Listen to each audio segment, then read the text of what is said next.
తర్వాత క్రీస్తు మాత్రమే తండ్రికి మనుషులకు సమాధానం ఇవ్వగలడు. పునరుద్ధానం గురించి కూడా చూసాము. న్యాయం ఆయన ద్వారానే న్యాయం కలుగుతుంది. ఆయనే న్యాయమునకు అధిపతి. ఆయన ముందే ప్రతి ఒక్కరికి న్యాయ విమర్శ జరుగుతుందని కూడా చూసాం. తర్వాత రూపాంతరము చెందినవాడని కూడా చూసాము. తర్వాత ఇంకొక వ్యక్తిని మన కొరకు ఆదరణకర్తగా పంపించాడని కూడా చూసాం, పరిశుద్ధాత్మ దేవుణ్ణి. తర్వాత ఇంకా ఏం చేశాడు కాబట్టి ఆయన దేవుడు అని అనిపించుకున్నాడు అనేటువంటిది కూడా చూద్దాం. ఆయన మాత్రమే చేయగలిగిన విషయాలు ఇంకొన్ని గమనిద్దాం. హెబ్రీలకు రాసిన పత్రిక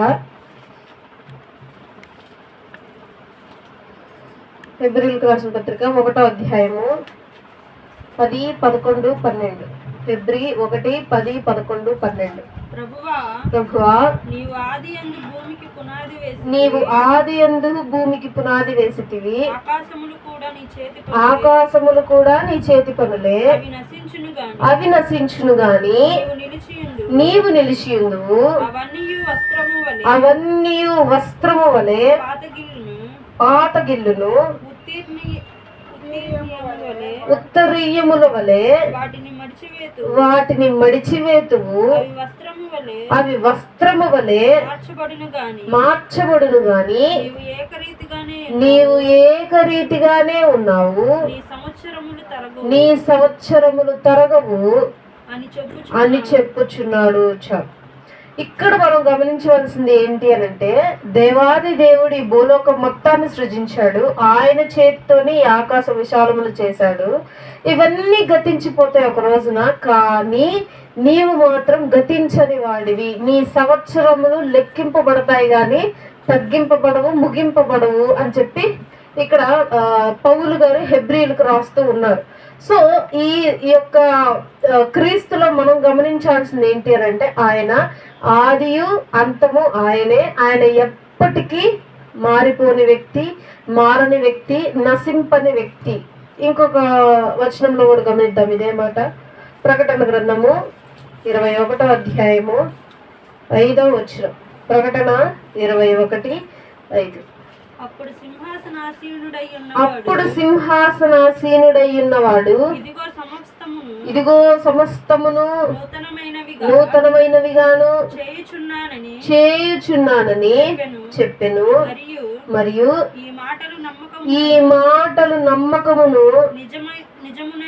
నిజమునై ఉన్నవి గనుక వ్రాయుమని ఆయన నాతో చెప్పుచున్నాడు. ఆయన అప్పుడు సింహాసనాసీనుడై ఉన్నవాడు ఇదిగో సమస్తమును నూతనమైనవిగా చేయుచున్నానని చెప్పాను. ఇక నుండి తర్వాత అంతా మరలా ఫ్రెష్గా జరగబోతుంది. ఎప్పుడు క్రీస్తు రాకడ వచ్చాక, అంత్యక్రీస్తుతో యుద్ధం చేశాక తర్వాత మరలా మొత్తం నూతనం అయిపోబోతుంది. నూతన సృష్టి రాబోతుంది.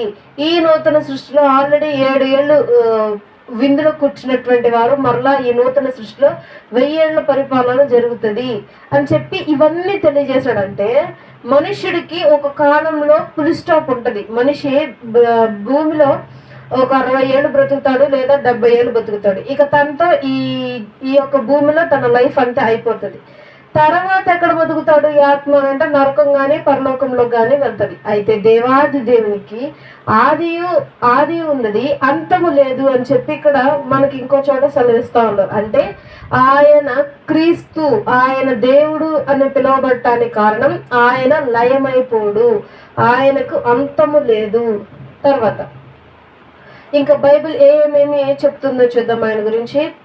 సామెతల గ్రంథము 23వ అధ్యాయము, సామెతలు 23:26. నా కుమారుడా నీ హృదయమును నాకిమ్ము, నా మార్గములు నీ కన్నులకు ఇంపుగా ఉండనిమ్ము. ఈ విధంగా మనం ప్రార్థన చేయాలి. నా హృదయానికి నువ్వు ఎలా ఉండాలంటే ఇంపుగా ఉండాలి. మనిషికి ఒక బట్టలు ఇంపుగా కనిపిస్తే వాటిని కొనుక్కోవాలనుకుంటాం. ఒక స్థలం ఇంపుగా కనిపిస్తే దాన్ని ఆశించాలి, దాన్ని సొంతం చేసుకోవాలనుకుంటాం. అలాగే మనిషికి ఏ విధంగా ఏదైనా వస్తువు ఇంపుగా ఇష్టంగా కనిపిస్తుందో అదే విధంగా ప్రభువా నీవు కూడా నాకు ఇంపుగా కనపరచు నీ మహిమను, నీ దైవత్వమును. అప్పుడు నేనేం చేస్తాను, నీ యందు భయంతోను భక్తితోను ఉండి నీ చిత్తానుసారంగా నేను బ్రతుకుతాను. సో ఆయన నాకు ఇంపుగా కనిపించు ప్రభువా అని చెప్పి సామెతల గ్రంథంలో జ్ఞాని అయినటువంటి సొలొమోను గారు చెప్తున్నారు. తర్వాత లూకాసు వార్త చూద్దాం. లూకాసు వార్త 9వ అధ్యాయము. లూకాసు వార్త 9వ అధ్యాయము 58వ వచనం. అందుకు యేసు నక్కలకు బొరియలను ఆకాశ పక్షులకు నివాసములను కలవు గాని మనుష్య కుమారునికి తలవాల్చుకొనుటకైనను స్థలము లేదని అతనితో నన్ను చెప్పుకున్నాం. మనం క్రీస్తు జన్మించాడు గాని మన కొరకు, మన పాపముల కొరకు ఆయన జన్మించడం జరిగింది. కానీ ఈ లోకమును సుఖభోగాలు అనుభవించడానికి ఆయన జన్మించలేదు. ఆయన జన్మించినా సరే ఆయనకు కనీసం తలవాల్చుకోవటానికి సొంత స్థలము, సొంత ఇల్లు కూడా లేదు. తర్వాత ప్రకటన గ్రంథం 3వ అధ్యాయం 20వ వచనం. ప్రకటన గ్రంథము 3వ అధ్యాయము 20వ వచనం. ఇదిగో నేను తలుపు యొద్ద నిలుచుండి తట్టుచున్నాను. ఎవడైనను నా స్వరము విని తలుపు తీసిన ఎడల నేను అతని యొద్దకు వచ్చి అతనితో నేనును నాతో కూడా అతడును భోజనము చేయుదును.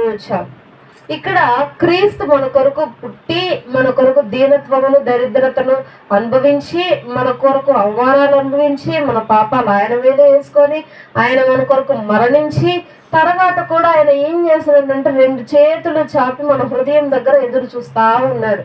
మన హృదయం అనే తలుపును తడుతూ ఉన్నాడు ఆయన.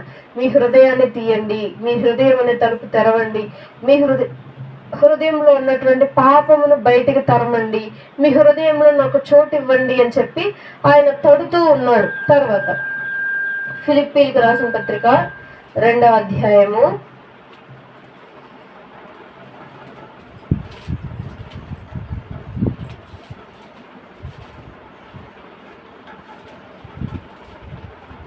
2వ అధ్యాయము 6, 7, 8 వచనాలు. ఆయన దేవుని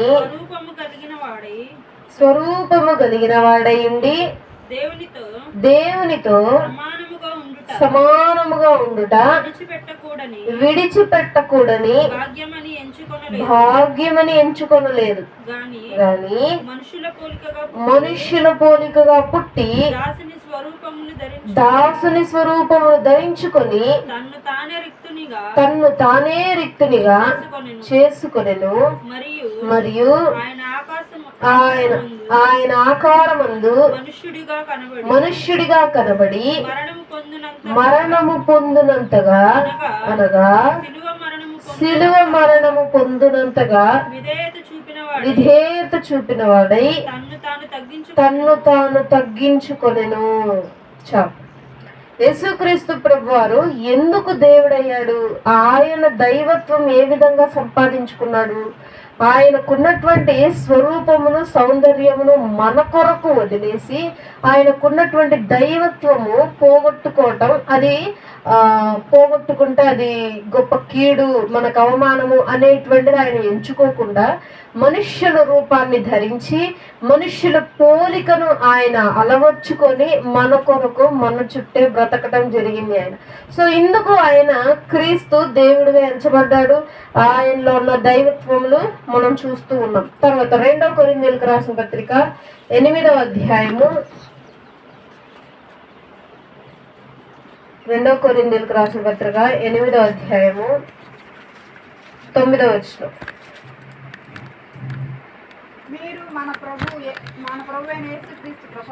మీరు మన ప్రభు అయిన యేసుక్రీస్తు కృపను ఎరుగుదురు గదా ఆయన ధనవంతుడై ఉండి మీరు తన దారిద్ర్యము వలన ధనవంతులు కావాలనని మీ నిమిత్తము దరిద్రుడాయను. ఆయన గొప్ప ధనవంతుడు, గొప్ప రాజు, గొప్ప అధికారి, తండ్రికి సాక్షాత్ కుమారుడైనటువంటి క్రీస్తు. ఆయన ధనవంతుడైనటువంటి ఆయన మనము దరిద్రుడుగా ఉన్నామని గమనించి మన దారిద్రతను ఆయన తీసుకొని ఆయన ధనమును మనకు అనుగ్రహించడం జరిగింది. ఆయన మన దారిద్రతను అనుభవించాడు. ఆయన మనము అనుభవించాల్సిన పాపము కావాల్సిన శిక్షను ఆయన అనుభవించేశాడు. మనము ఆయన ఇచ్చేటువంటి ఉచితంగా ఇచ్చేటువంటి రాజ్యాన్ని, కృపను, ఆశీర్వాదమును మనము అనుభవిస్తూ ఉన్నాము. తర్వాత మత్తయి సువార్త 11:29.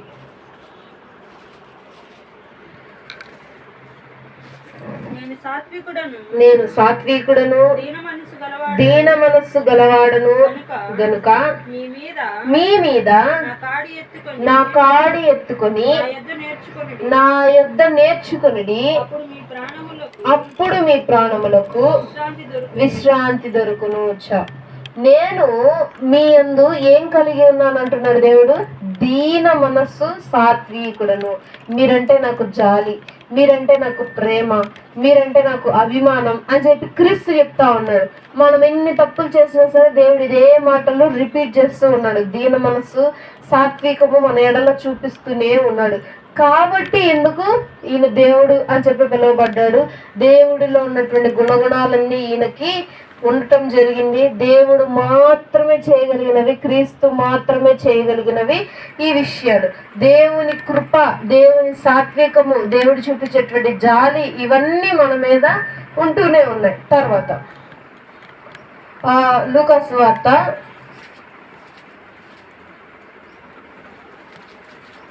19వ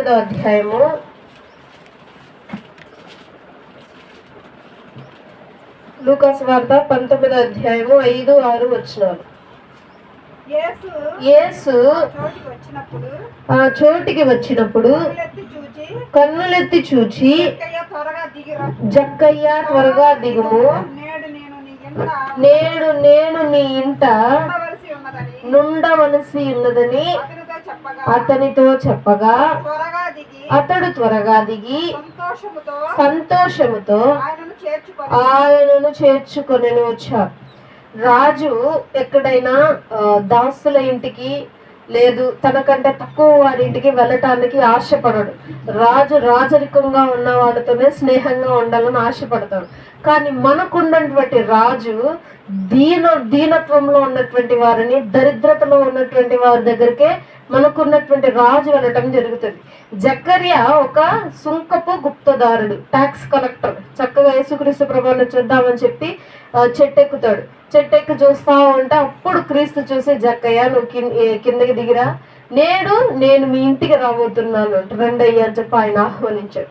సో దేవుడు మన ఇంటికి కూడా రావాలని ఆశపడతా ఉన్నాడు. అయితే ఆయన మన ఇంటికి రాబోతున్నాడు, వస్తానంటున్నాడు అనేటువంటిది మనం గ్రహిస్తున్నామా?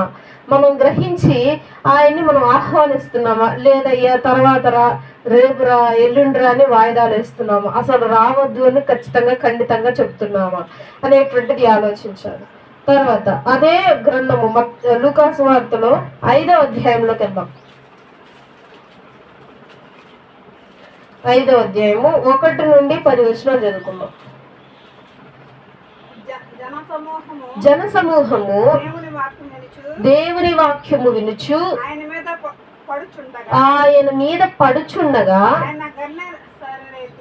ఆయన గన్నేసరేతు సరస్సు తీరమున నిలిచి ఆ సరస్సు తీరముననున్న 2 దోణులను చూచెను. జాలరులు వాటిలో నుండి దిగి తమ వలలు కడుగుచుండిరి.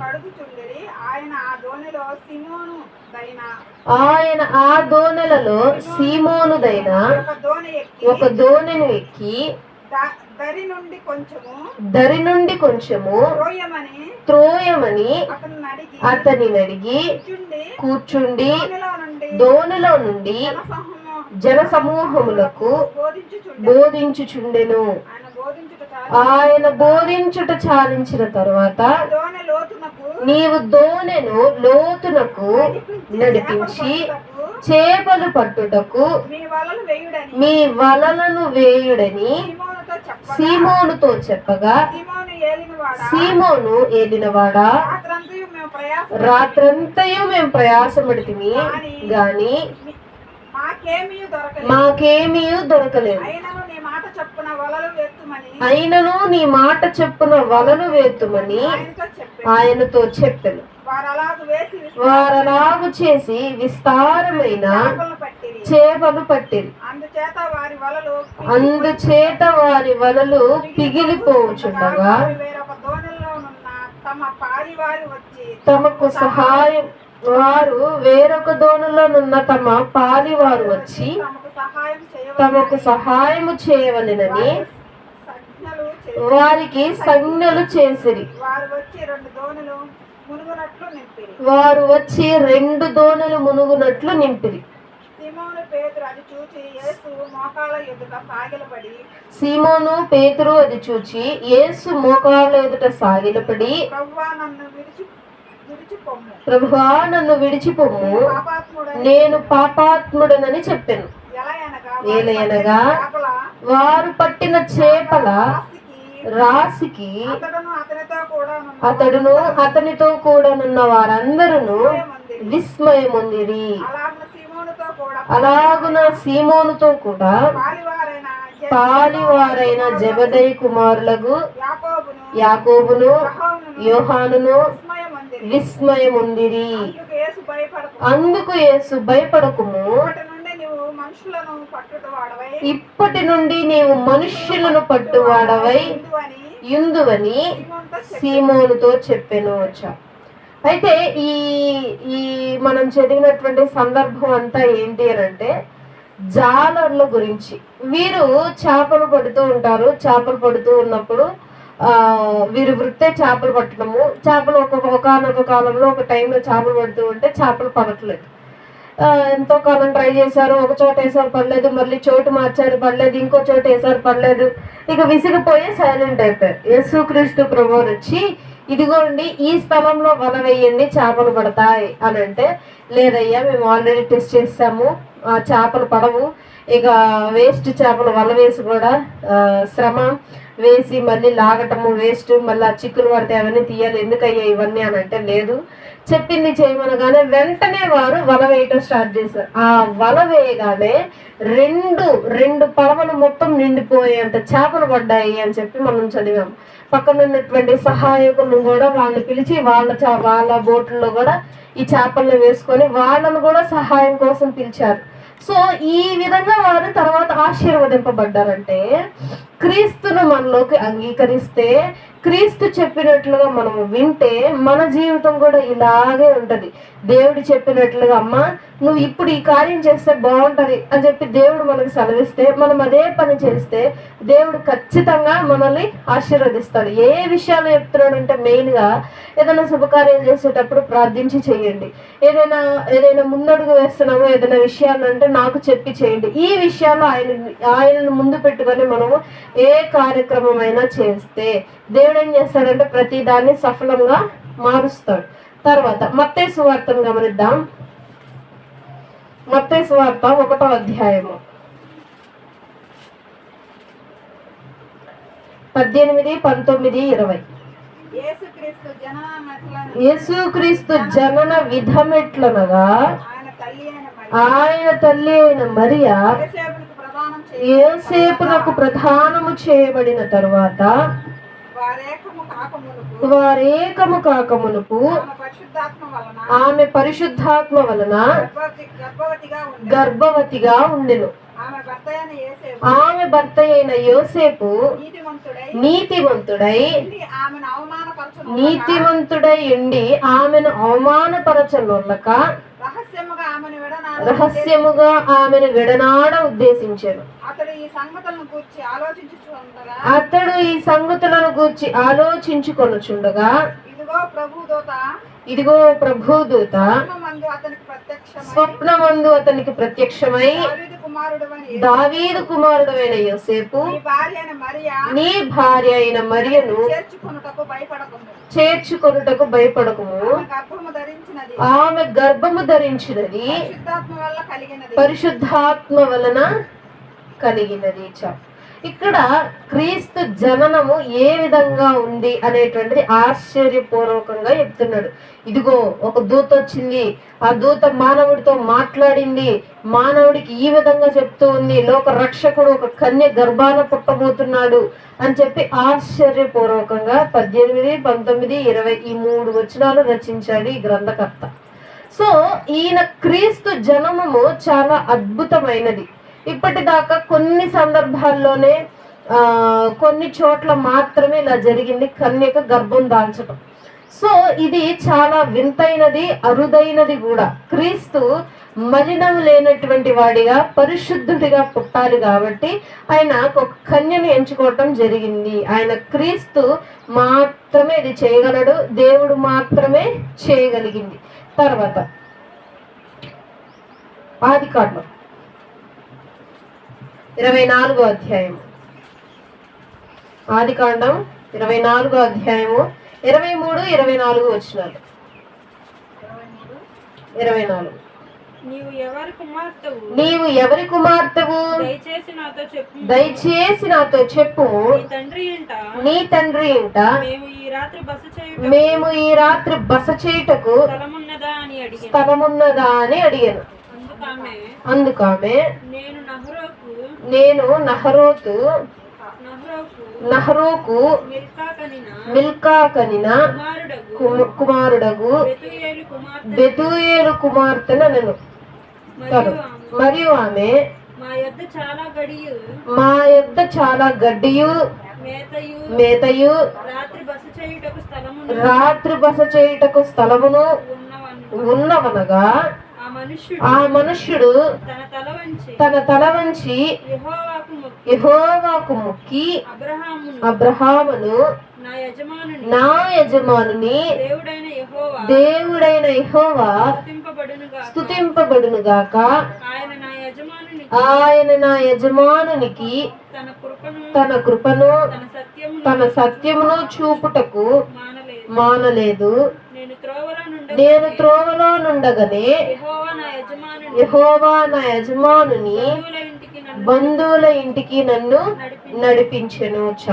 ఇక్కడ ఎవరి సంభాషణ ఏంటి అని అంటే, ఇక్కడ రెబ్కా గారు అబ్రహాము గారి కుమారుడైన ఇస్సాకు గారి భార్యను వెతకమని అబ్రహాం గారు పంపిస్తే, అబ్రహాం గారి చుట్టాల్లోనే ఒకళ్ళు దొరుకుతారు అనమాట, బంధువుల్లోనే.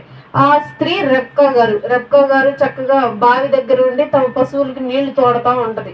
ఆ నీళ్లు తోడే టైంలో ఈ ఎలియాజర్ వస్తాడు. ఎలియాజర్ వచ్చి, అయ్యా అమ్మా, నేను మీ పశువులకి నేను నీళ్లు తోడతాను, కావాలంటే నాకు కాస్త ఎక్కడైనా స్థలం ఉంటే చూడు, నిద్రపోవటానికి, ఆహారం తినటానికి అని అడుగుతాడు. సో మనం ఇక్కడ గమనించాల్సింది ఏంటి అని అంటే, ఇక్కడ రెబ్కా గారు ఓకే అని చెప్పి, సరే మీకు స్థలం ఇప్పిస్తానని చెప్పి తీసుకెళ్లి డైరెక్ట్ గా ఇంటికే తీసుకెళ్తారు. తర్వాత వాళ్ళ సంబంధాలు కలుపుకొని తర్వాత వివాహం చేసుకుంటారు. అంటే క్రీస్తుకి స్థలం దొరకలేదు. ఇక్కడ మనం గమనిస్తే, ఒక మనుషుడు ఎగ్జాంపుల్ గా మన దగ్గరకు వచ్చి, అమ్మ కాస్త పడుకోవటానికి ఎక్కడైనా స్థలం ఉంటే చూపించండి రాత్రికి అని అన్నా, మనము తీసుకువెళ్ళి ఏదైనా ఒక పక్కన పాడుబడిపోయిన రూమ్ లో కానీ ఏదైనా అటు ఏదో ఒక స్థలాన్ని వారికి చూపిస్తాం మన దగ్గర ఉంటే. అయితే క్రీస్తు పుట్టినప్పుడు ఆయన కని తీసుకువెళ్ళి చక్కగా ఒక చోట పడుకోబెట్టడానికి కూడా స్థలము లేనటువంటి సిచ్యువేషన్ లో ఆయన ఉన్నాడు అని చెప్పి చెప్తా ఉంది. అంత దీనత్వంలోనూ అంత దరిద్రంలోనూ ఆయన పుట్టటానికి కారణం ఏంటి అని అంటే, మన కొరకు మన పాపాల కొరకు మరణించాలి కాబట్టి, తండ్రి ఆజ్ఞను నెరవేర్చాలి కాబట్టి ఆయన ఈ విధంగా చేశాడు. కాబట్టి దేవుడు మాత్రమే ఈ విధంగా చేయగలడు. ఆ దేవుడే క్రీస్తు అని చెప్పి బైబిల్ సెలవిస్తుంది. తర్వాత లూకాసు వార్తను గమనిద్దాం. మళ్ళీ 1వ అధ్యాయం, లూకాసు వార్త 1వ అధ్యాయము 49వ వచనం.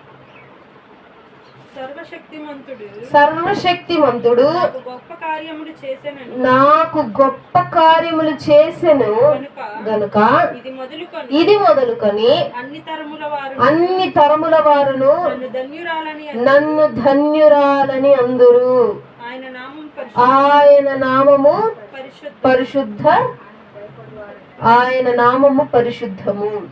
ఒకవేళ మనము మన హృదయంలో ఆయనకు స్థలం ఇస్తే, మన హృదయంలో స్థలం ఇస్తే, మన ఇంట్లో స్థలం ఇస్తే, ఆయన వెలుగు మన మీద కుమ్మరించబడులాగా అవకాశం ఇస్తే, మనము కూడా ఇదే మాటలు పలుకుతాం. ఆయన నామం ఘనపరచబడాలి, ఆయన నామం పరిశుద్ధపరచబడాలి, దేవునికే మహిమ కృతజ్ఞత. ఎప్పుడు చెప్తాడు ఈ మాటలన్నీ? మనిషికి ఎప్పుడైతే మేలు చేస్తాడో దేవుడు, అప్పుడే మాత్రమే ఈ మాటలు వస్తాయి. కాబట్టి దేవాది దేవునికి మన హృదయంలో చోటిస్తే, మన హృదయంలో పుట్టటానికి చోటిస్తే, మనము కూడా ఇవే మాటలు పలుకువారమై ఉన్నాము. తర్వాత అదే గ్రంథంలో 19వ అధ్యాయానికి వద్దాం. లూకాసు వార్త 19వ అధ్యాయము 9వ వచనం. అందుకు యేసు ఇతడును అబ్రహాము కుమారుడే, ఎందుకనగా నేడు ఈ ఇంటికి రక్షణ వచ్చి ఉన్నది. చాలు. మన ఇంటికి ఎప్పుడు వస్తుంది రక్షణ? మన ఇంటిలో అసలు రక్షణ ఉందా? మనకు రక్షణ ఉందా? మనకు ఆల్రెడీ రక్షణ దేవుడు ఇచ్చేశాడు. అయితే ఆ రక్షణను పొందుకోవాలి. ఆల్రెడీ మనకు సరుకులన్నీ ఉన్నాయి, ప్రపంచం మొత్తంలో మనకు కావాల్సినటువంటి తిండి ఆహారం ఉంది. కానీ వాటిని మనం ఇంటికి తెచ్చుకోవాలి. ఇంటికి తెచ్చుకోవాలంటే డబ్బులు ఉండాలి. డబ్బులు తీసుకొని మనం నడుచుకుంటా వెళ్ళాలి ఎక్కడైతే ఆహారం ఉందో. అలాగే రక్షణ కూడా ప్రపంచం అంతా ఉంది, ఆల్రెడీ దేవుడు ఇచ్చేసాడు. కానీ దానిని మనం తెచ్చుకోవాలి, దానిని మనం పొందుకోవాలి, దానిని మనం ఇంట్లో పెట్టుకోవాలి అని అంటే దానికి ప్రయాసపడాలి. ఏంటా ప్రయాస అని అంటే ప్రార్థన. తర్వాత మత్తయి సువార్త 9వ అధ్యాయము, మత్తయి సువార్త 9వ అధ్యాయము 24-25 వచనాలు. 9, 24, 25. తన ప్రాణమును రక్షించుకొన వాడు దాన్ని పోగొట్టుకొన. మత్తయి సువార్త 9,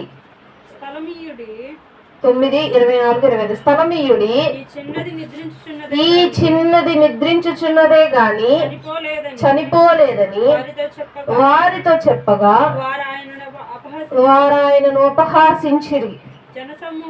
జన సమూహమును పంపివేసి ఆయన లోపలికి వెళ్ళి ఆమె చేయి పట్టుకోగానే ఆ చిన్నది లేచెను. ఇదే విధంగా అంత్య దినాల్లో జరగబోతుంది. ఎవరైతే చనిపోయి సమాధుల్లో ఉంటారో, క్రీస్తు మధ్యాకాశమునకు రాగానే వెంటనే చనిపోయే వాళ్ళు ఫస్ట్ రాస్తారు. తర్వాత బ్రతికున్న వాళ్ళు వెంటనే ఆరోహణం అయిపోతా ఉంటారు మహిమ శరీరం ధరించుకొని. అయితే దేవుడు మరణాన్ని నిద్రతో పోల్చాడు ఈ బైబిల్లో చూసుకుంటే మనం. కాబట్టి మనం ఇప్పుడు గమనించినటువంటి వచనాలన్నిటిని బట్టి దేవాది దేవునికి స్థలము లేదు, అయినను మన కోసము పోరాడి 33.5 సంవత్సరాలు బ్రతికి ఆయన మన కొరకు రక్తాన్ని చిందించి మరణించాడు. ఆయనకంటూ సొంత గౌరవము, ఆయనకంటూ సొంత ప్రేమ, ఆధిక్యత ఇవేమీ లేకపోయినా సరే ఆయన మన కొరకు బ్రతుకుతూ చనిపోయాడు. ఆయన గురించి ఒక మత్తయి సువార్తలో చెప్తూ ఆయన గురించి ఆయన ఏ విధంగా బ్రతికాడో చెప్తూ ఈయన మనుష్యుల దయలోను దేవుని దయలోను వర్ధిల్లుతూ వచ్చాడు అని అంటది. మనుష్యుల దయలో వర్ధిల్లుతూ వచ్చినటువంటి క్రీస్తే చివరికి అదే సొంత మనుషులు తిరిగి ఆయనను అప్పగించడం జరిగింది. అదే సొంత మనుషులు ఆయనని సిలువ వేయమని చెప్పి వాదించటము జరుగుతుంది. సో కాబట్టి ఇంత అవమానము, ఇంత వేదన, ఇంత బాధ ఓన్లీ మన కొరకు, మన యొక్క పాప క్షమాపణ కొరకు, మన యొక్క రక్షణ కొరకు ఆయన చేయటం జరిగింది. కాబట్టి క్రీస్తు మాత్రమే చేయగలిగినవి ఏంటి అని అంటే ఈ విషయాలను మనం గమనించాం. మొదటిగా సృష్టిని, ఈ యొక్క సృష్టిని క్రీస్తు మాత్రమే చేయగలడు, దేవుడు మాత్రమే చేయగలడు. తర్వాత పాప క్షమాపణ, మనం చేసిన పాపాలన్నీ దేవుడు మాత్రమే క్షమించగలడు. తర్వాత ఇంకేం చేయగలడు? నిర్వాహకుడు, ఆయన తండ్రికి మనకును సమాధానంగా ఆయన మాత్రమే ఉండగలడు, ఉన్నాడు. తర్వాత నిత్య జీవాన్ని ఆయన మాత్రమే ఇవ్వగలడు పరలోకానికి. మనము పరలోకానికి వెళ్ళాలి అని అంటే ఎవరి ద్వారా అంటే క్రీస్తు ద్వారా మాత్రమే వెళ్ళగలం. తర్వాత పునరుద్ధానము, మనం చనిపోయినా సరే మరలా తిరిగి బ్రతకగలము. తర్వాత న్యాయ విమర్శలో ఆయన ద్వారానే న్యాయం ఉంటది. ఆయన చక్కగా న్యాయ విమర్శలో నుంచొని ఉంటాడు. మనము చేసే ప్రతి కార్యమును ఆయనకు తెలుసు కాబట్టి ఆయన ఒకే మాట, నేను నిన్ను ఎరుగను, నేను నిన్ను ఎరుగుదును. ఏ 2 మాటలు మాట్లాడతాడు దేవుడు అక్కడ. నేను నిన్ను ఎరుగను అనంటే ఇక మనము క్రీస్తుకే మనము తెలియము. మనం ఎన్ని చేసినా గానీ, ఎన్ని ప్రార్థన చేసినా గానీ, ఎంత భక్తితో ఉన్నా గానీ క్రీస్తుకే మనం తెలియము అన్నప్పుడు వెంటనే తీసుకెళ్లి నరకంలో వేసేస్తారు. నీవు నాకు తెలుసు, నేను నిన్ను ఎరుగుదును అన్న వెంటనే మనకు నిత్య జీవము దొరుకుతుంది. సో ఈ విధంగా ఆయన ద్వారానే మనకు కూడా న్యాయ విమర్శ జరుగుతుంది. ఆయన రూపాంతరం చెందాడు మన కోసం. ఏ విధంగా? గొప్ప రాజుగా ఉన్నటువంటి వ్యక్తి మనలాంటి దాసుని పోలికను, మన దాసుని స్వరూపమును ఆయన ధరించుకున్నాడు. తర్వాత సమస్తమును లోపరుచుకున్నాడు ఆయన. సమస్త సృష్టి ఆయన మాట వింటది, లోబడుతుంది. తర్వాత స్థలము, అన్నిటికీ నక్కలకు బొరియలు ఉన్నాయి కానీ మనిషి కుమారుడికి తలవార్చుటకైనను స్థలము లేదని ఆయనే అంటాడు. కాబట్టి ఆయన ఉన్నన్ని రోజులు సువార్త ప్రకటించేటప్పుడు ఊర్ల వెంట నిద్రపోయాడు, ఊర్ల వెంట తిరిగి తిన్నాడే తప్పితే ఆయనకంటూ సొంత ఇల్లు ఏర్పరచుకోలేదు, సొంత స్థలాలు ఏర్పరచుకోలేదు, కొన్ని ప్లాట్లు కొనుక్కోలేదు. ఆయన ఓన్లీ సువార్త నిమిత్తమే ఊర్లు తిరుగుతూనే ఉన్నాడు, ఆయనకంటూ సొంతగా ఏమీ సమకూర్చుకోకుండా. సో ఈ విధమైనటువంటి గుణాలు ఆయన మాత్రమే కలిగి ఉండగలడు కనుక అతడు దేవుడై ఉన్నాడు. కాబట్టి ఈ చిన్న మాటలు మన వెనుకల్లో దేవుడు దీవించి ఆశీర్వదించి మనందరినీ బలపరిచి ఆయన భక్తుల ముందుకు నడిపించిన దాకా ఆమె.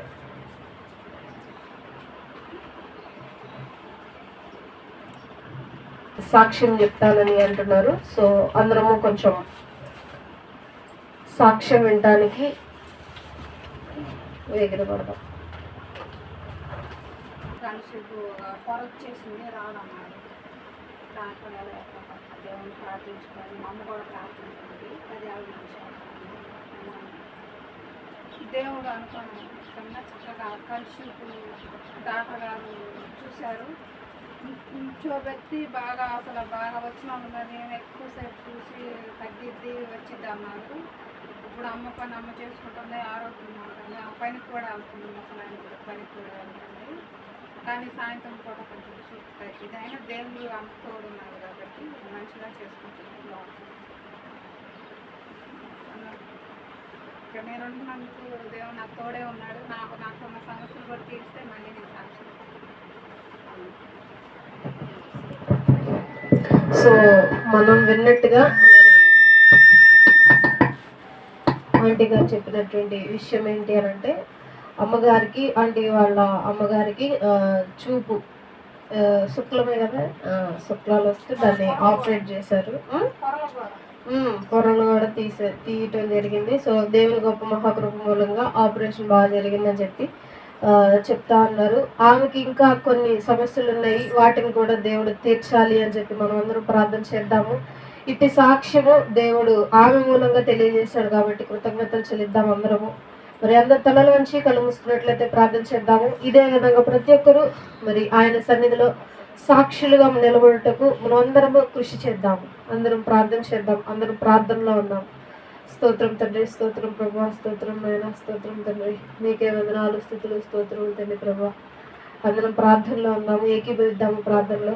స్తోత్రం నాయన, స్తోత్రం తండ్రి, స్తోత్రం ప్రభా, నీకే వందనాలు, స్తుతులు, స్తోత్రం తండ్రి ప్రభా. అయ్యా నా తండ్రి, ఎంతో మంది రోజు చూడలేక నశించిపోతా ఉన్నారు ఆయన. అయ్యా నా తండ్రి, మమ్మల్ని ఆ విధంగా చేయకుండా నీ సన్నిధిలో నిలబెట్టి బలంగా తండ్రి ప్రభా నాటిన కృపను బట్టి మీకు స్తుతులు, స్తోత్రాలు.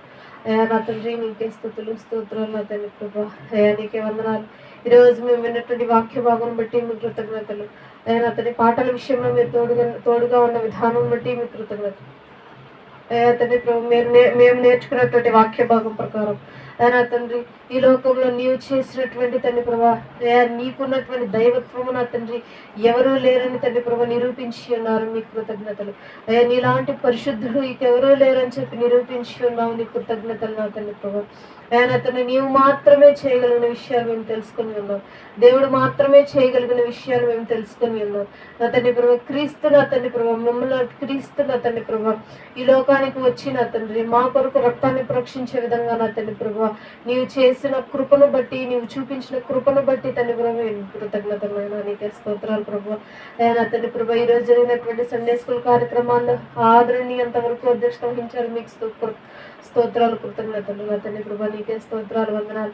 నా తండ్రి యొక్క కూడికను ముగించుకొని మరలా నా తండ్రి ప్రభా మేము ఇంకొక సండే స్కూల్కి వెళ్ళబోచుండగా రాకపోకల్లో మీరు తోడుగా ఉండి సహాయం చేయండి. నా తండ్రి ప్రభా నీకే కృతజ్ఞతలు.